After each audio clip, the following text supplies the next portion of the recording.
Right, so ito naman tayo ngayon. July 21, 2024, araw po ng linggo. At silipin naman natin yung ating pipino dito sa tapat sa ating bamboo greenhouse DIY. So ito na nga, pang anong araw na nga ba to? Kasi nag-harvest na po ako dito sa MacArthur. Yun ang problem ko, hindi ko na-record no kung pang anong araw na. Pero I think nasa 35 days na po ito. Kahapon naghalaw na po kami. Naka 2 kilos naman ako, 2 kilos naman po dito sa ating MacArthur. And then ito pong ating Solen ay wala pa pong hina-harvest. Siyempre 5 days po ito na delay. Pero ito pong ating MacArthur, napansin ko parang compare po doon sa itinanim ko last time, payat siya, no? Payat kasi hindi ako nag foliar dito, hindi rin ako hindi rin ako nakatatlong drench lang din ako ng pataba, saka mano-manong dilig. So ang suspecha ko guys ay kinukulang siya sa tubig. Kasi meron naman pong nakaano na compost po diyan. Ang question is, sapat kaya yung compost? Sapat pa? Sapat ba dun sa ating halaman? I think sapat naman kasi ang dami ko pong compost na inilagay diyan, no? So kaya po nung isang kahapon ay napilitan talaga akong i-set up itong aking drip lines. So used na po ito, matagal na panahon na po namin ginamit to. Kinuha ko lang sa Castañeda itong mga drip lines. And then sinet up ko last year para sa pipino natin dito. So ngayon ibinalik ko siyang sinet up. So basta't aalagaan lang po mga kaibigan, ay mapapakinabangan nyo naman na matagal yung inyong mga drip lines. So hindi ko, para habang nagkukwento ako sa inyo, ay nagpapatubig tayo ng ating pipino. Kasi nasa ano na to nasa fruiting stage. So kailangan po talaga ay matakaw po sa tubig ang pipino. Okay, kailangan palagi siyang nadidiligan. Okay, so ito na nga, nag-update ako din, tuloy-tuloy pa rin po yung aking pag-aalis ng mga balbas niya, yung kanyang mga tendrils, hanggang umabot po sa pinakadulo. Pag lahat po ay nasa taas na, i-clip ko po yan at itatali ko pa, pabaluktot, kakat ko, para ito namang mga sanga niya ang ating aalagaan. Okay, ito na po yung kanyang mga bunga. At nung araw nga ba natin ito itin-transplant, no? Nakakalimutan ko guys. Ayan, o yan, ito po may mga bunga yan. Dire-diretso, asa ba yung bunga? Hindi ko makita. Meron yan kasi nagkapag-harvest ako kanina o ayan, dito tayo sa kabila para makikita natin.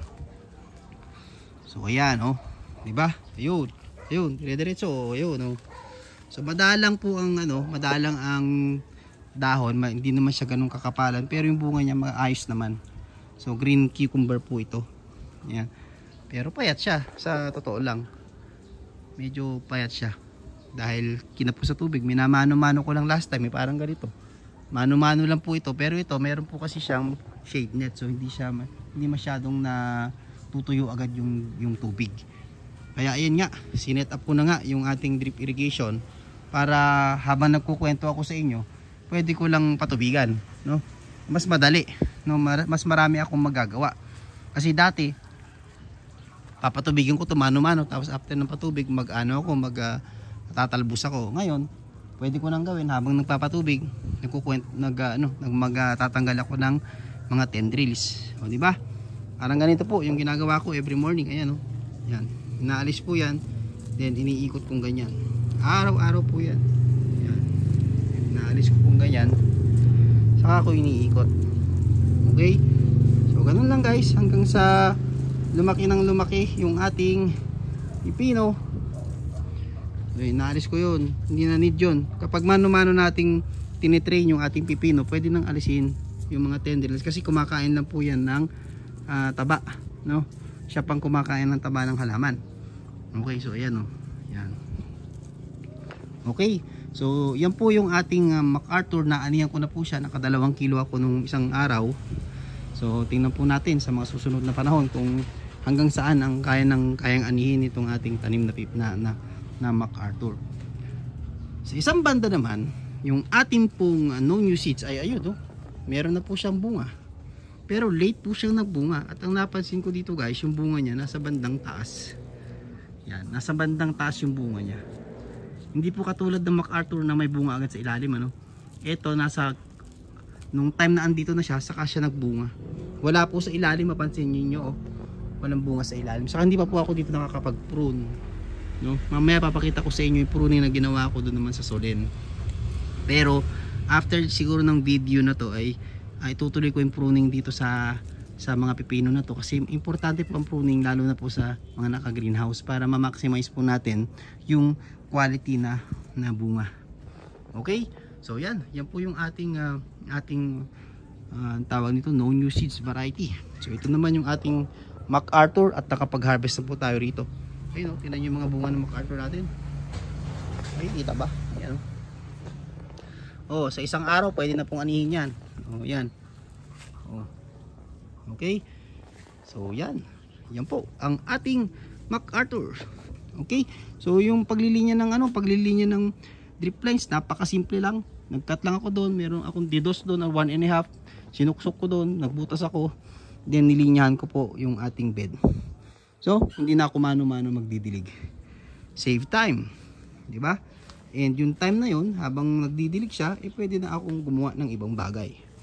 So sa mga solo farmer, importante po yan yung automation. Yan yung mga bunga niya, sabay sunod-sunod. Okay, so ang po sa pipino, dapat anihan po ito ng madalas para hindi po siya gumulang agad, no? Dapat po hindi mahinog sa puno yung mga bunga, hindi po masyadong ma-over. Ayun, no? May mga tayo pitasin sa isang araw. Ayun. Okay, so yun, ang kaibahan po dito sa ating tanim ngayon, hindi pa po ako nagpapataba ng hydroponic solution.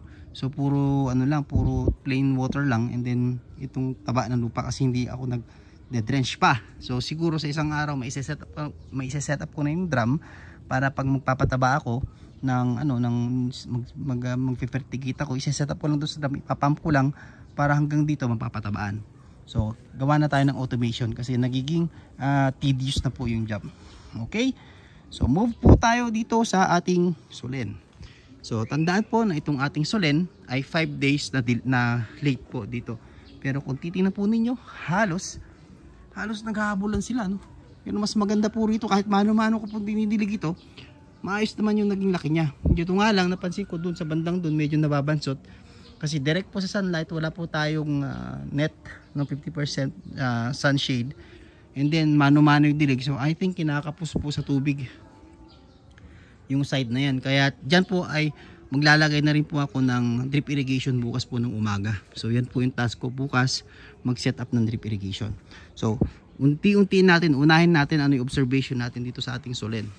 Okay, unang-una, kung gusto nyo po na mabilis magbunga ang inyong pipino, i-full sunlight nyo po. Tulad po ng ginawa natin dito, full sunlight, mabilis po nagbunga. Ito pong tatlong bed po rito, namunga na. Ayan na, malalaki na yung bunga. Ayan na inihintay natin. Ayun, dami na, di ba? Full sunlight po yan. So mabilis siyang namulaklak, mabilis din ng bunga. Ngayon ito pong naka partially shaded, hanggang ngayon po ay tumaakyat pa rin.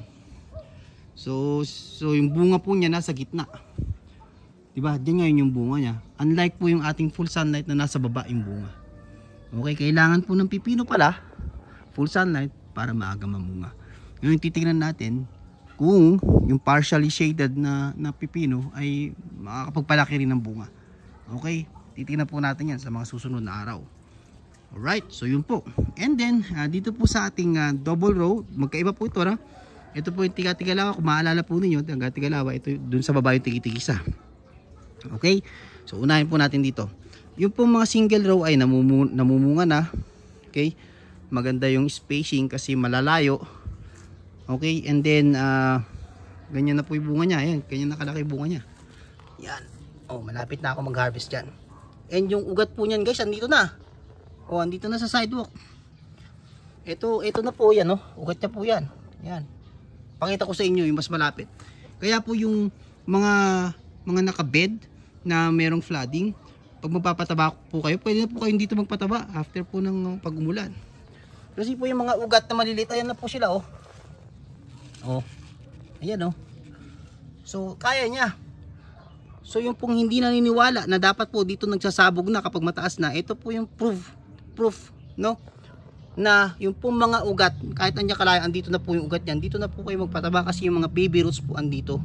Dito na po sila kumakuha ng pagkain. So diyan kumukuha sila ng pagkain diyan sa bed, and then kumukuha na rin sila ng pagkain dito sa sidewalk. So ano po ang natutunan natin sa araw na ito? Dito sa experiment na to, na kailangan po pala mga kaibigan, yung ating sidewalk dapat malinis. No, hindi po natin dapat pa abutin ng ganito na may damo yung sidewalk natin, kasi po yung mga ugat po ng ating halaman kumukuha din pala ng pagkain diyan po sa sidewalk. So sa kahit po anong halaman, sa bell pepper, wag pong hayaan na tumubo yung damo sa sidewalk, kasi diyan po kukuha rin ng pagkain yung ating mga pipino o yung ating mga halaman. Umaabot po dito yung ugat niya. Okay, tingnan natin dito. Ayan, napruning po kasi ako rito. Ayan yung mga pinapruningan ko, hindi ko pa naalis, no? Pero ito yung comparison ng single hole, single plant, one hole, saka double plant, one hole. And then yan, napruning na ako. So inalis ko yung dahon mula rito hanggang dito po. Yan, inalis ko yung dahon para nakikita ko, saka makakapagdilig po ako. At saka pag nag-ayos po ako ng drip lines, madali kong isushoot po dyan yung mga, ayan o, madali kong isushoot sa ilalim yung wire o yung mga drip lines na nakaset up po dun sa dulo. Okay, re-repairing ko lang po yung main line natin kasi nabitak. And then isusuksok ko lang po siya rito, katulad po ng ginawa ko rito sa naunang pipino. Siguro mga kalating araw po na trabaho siguro yun, o isang araw, ewan. Pero kailangan pong magawa yun dahil lumalaki na po yung ating pipino at nangangailangan na po siya ng patubig, saka ng fertigation. Especially po itong mga tiga-tigalawan natin, baka hindi natin masustain yung nutrient requirement niya kung hindi ako magpapainom or magbibigay ng fertigation or dissolved fertilizer, di ba? So yan po yung update ng ating pipino, di ba? Ganda. Yan. So Solen F1 po ito, variety na to. Hindi po ito MacArthur, and so far okay. So umabot na yung mga nakalilim, umabot na rito sa taas yung mga vines. Pag umabot po sa taas yan, na lumampas po ng siguro mga 10 cm, ikakat ko po yun, ikiklip ko. So sa next video papakita ko sa inyo pagkiklip. Siguro 2 days lang guys, magkiklip na ako rito dahil nasa taas na siya. And then iano ko lang yan, ibebend ko lang na pag yan, saka ko ikiklip para etong mga sanga niya, para dito magsimula na yung sanga niya at doon naman tayo mag-harvest ng ating mga pipino. O di ba? Presyo, naku, huwag na nating tanongin. Bumaba po ang presyo ng pipino mga kaibigan. Yung pong ibinenta namin nung isang araw 10 piso lang po yung good na nilikita dito po sa Sangitan. Hindi ko lang po alam sa Urdaneta kung magkano. Nagpadala po ako ng isang araw din sa Urdaneta, saka ngayon nagpadala kami. Siguro sa next video i-share ko sa inyo kung magkano binayaran yung ating pipino sa Urdaneta. Okay? Ano nangyari doon sa kausap natin na nag-lock in? Unfortunately po, nung bubaba yung presyo, hindi na po siya nag-order. O di wow. Di ba? So, yun, meron tayong mga yan po yung mga real life scenario ng farmer o kaya ng mga naggugulay. Talagang dumadaan po talaga tayo sa mga ganyang mga pagsubok, no? Yung meron kang harvest, naghahanap ka ng bebentahan. So kahit nga po ako na mayroon na ako na i-deal na buyer, pero still meron pa rin po tayong mga tawag doon, mga minor problems katulad po niyan. Pero mag-stop pa tayo dahil doon? Syempre hindi. Okay? So ang point yan is, kung may na-encounter tayong problem, no, gumawa tayo ng paraan next time para magkaroon tayo ng better result next time. It's always good na always welcome those problems, kasi yan ang nagpapakulay ng mundo ng mga nagga-garden, no, mga nagtatanim. And although ito po ay negative things nangyayari sa atin, wag po natin siyang i-treat as negative. Treat po siya natin as positive, a way to improve, a way to perfect our system para mas maging sustainable yung ating mga production ng gulay, yung ating marketing ng gulay. Okay? So yan, aalisin ko po yan kasi hindi po pwedeng dyan mabulok yan guys, at papamugaran lang ng mga sakit yan.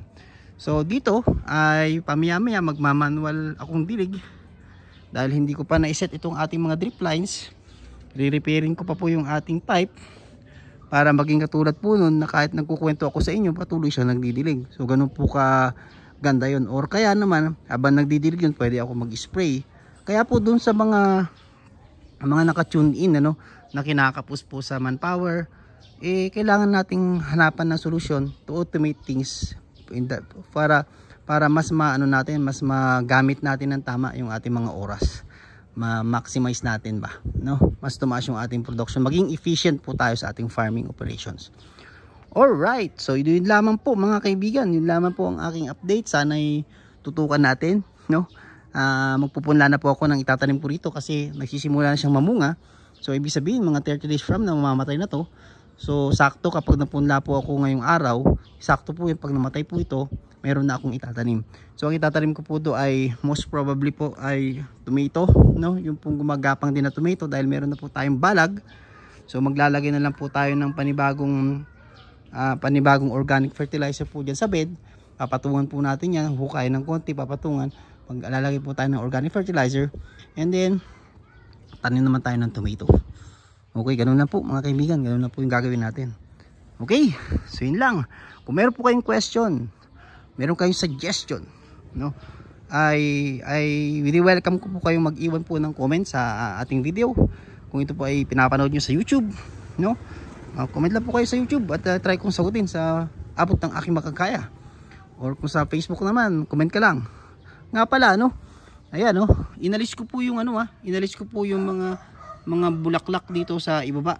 Yan, sa mga saringit kasi dito ko lang po pagtutuloyin sa side na to yung mga bunga, kaya makikita po ninyo lahat po ng mga bulaklak, mga saringit inalis ko po from this pababa. Pero yung mga may bunga po na katulad nito, hindi ko na inalis. Siyempre pinagpagtutuloy na yan, ayun yung mga may bungang ganun. So pag may mga bungang ganyan, tuy-tuy na tawag, hindi ko na inalis kasi sayang naman. Ayan. Pero yung mga wala pa katulad niyan, yan, pwede, yung mga ganyan pa lang siya, inalis ko pong ganun yan. Boom, ayan, nilinis ko para mag-focus siya sa pagpapalaki. Ang goal ko po kasi umabot siya sa taas, may tali ko siya, then pwede na siyang mag-branch out ng kung ano ang gusto niya. So ayun, may lumampas po doon. Tingnan natin ito. Hindi ko pa kasi ito napupruning, yung kabila. Hindi ko pa siya napupruning. Paano ba ako mag-pruning? Pwede ko bang i-share sa video na to? Or sa separate video na lang? Ganito lang po, dito ko na i-share. Ganito lang po. Katulad po niyan, meron po siyang bunga doon. Dito po ang putol niyan. Yan. Ay, wala akong gunting. Yan, guguntingin ko na lang mamaya. Ayan. Iiwan nyo po yung isang dahon. Putulin nyo po yung talbos, iiwan nyo po isang dahon. Lahat po ng talbos na lumalabas po dito sa sidewalk, puputulin. Kasi haharang lang po yun sa dadaanan natin. Ngayon, yung pong mga dahon or mga dahon na nasa ilalim, pwede na pong alisin yan. Ayun. Pwede na pong alisin doon. Yan. So, gaya po nito, yung mga single row, napakarami pong bunga. Compare po dito sa double row, wala pong bunga na ganito kalaki. So, yun lang yung aking observation. So, katulad po noon, ayun, pinutol ko na po yung talbos, iniwan ko yung isang dahon. Dito, walang bunga, putulin na po dito. Yan. Alisin natin dyan. Yan. Then ito, tanggalin, yan. Tanggalin yung dahon, yung dahon na nasa loob. Yan. Dahil hindi naman po siya nakakuha rin ng sunlight yung dahon doon. So better po yung makakuha ng yung iwan yung dahon yung nasa labas na makakuha ng sunlight na magpa-process ng pagkain. So yun po yung explanation doon. So ito tanggalin, putulin. Tanggalin yung talbos. Ayan. Then from here pataas, there pataas, yan na po yung pagtutuloy natin. So ito tatanggalin ko po itong dahon. Bawas tayo ng dahon, Ayan, gugupitin ko na lang yan later on. Yan. So ganyan po yung pagpupruning. Ito, tanggalin natin. Tanggalin natin yan, bawas ng dahon sa ilalim. Tanggalin. Tanggalin. Clear. Tanggal. Yun, iwan na yun. Tanggalin ito. Tanggalin yung nasa loob. O, yan. O, okay. So yan, ganyan po ang pagpupruning para magkaroon ng space po yung nasa ilalim. Saka anyway, nababali lang din po nababali lang, nasisira lang. So tanggalin na natin yan. Kasi siya pang kumukonsumo ng pagkain yan, so yung nakakain niyang pagkain, ibigay natin dun sa mga productive na parts ng ating mga halaman. Diba? Ayan o. Tanggalin dito. Okay. Tanggalin natin ng dahon na to. O, start tayo ng nag-iwan dito sa side na to. Yan, medyo mataas po yung ating iiwanan. Magba-branch po yan. Boom! Dito ko ilalagay yung isang branch. So yan. Yan po yung ating pruning style sa ating single line. Sa single plant. Sa double plant naman, makikita nyo malinis na malinis. Inalis ko po lahat ng talbos. Ayun, yung mga talbos na ganun, inalis ko. Hanggang dito po sa side na to. Yan. Okay, para pag sinilip nyo sa ilalim, malinis. O, di ba? So, hindi basta-basta makakatago yung mga white flies. Itong kabila, tinan nyo kung gaano kagulo. Di ba? So, maglilinisan ko pa yan bukas. No? So, yun lang guys. Yun lang yung update natin sa ating pipino rito sa harap ng ating garden. Yung pong mga sumusubaybay, yan po ang ating update. Magkita-kita po tayo muli sa susunod nating video. O teka lang, at tapos na yung ating pagdidilig. Tama na yun, bukas na lang uli. Okay, patayin ko na. Ayun, re-repairing ko pa yun. Tatalian ko na lang ng goma. O, sa susunod, ang gagamitin ko na dyan yung kulay blue na pipe para mas matibay. Nagiging nagiging malutong siya kapag nabibilad sa araw. So ayun, tama na po yung dilig na yun. Bukas na po uli ng umaga. So after po ng ganong oras, papatayin ko lamang po dito. Yan. Tapos na po ang ating pagdidilig. Okay. So yun lang mga kaibigan. At magkita-kita po tayong muli sa susunod na video. Yung mga hindi pa po nakakapanood ng ating week 26 update ng ating RTL, yung ating manok, check nyo po yung aking isang video. Andyan, pinost ko na po dyan. So, bye-bye. Tingnan nyo po dyan at ayun na po yung ating mga manok. Mag-harvest po ako. Okay, yun lamang. Maraming salamat. Magkita-kita po tayong muli sa susunod na video. Bye-bye.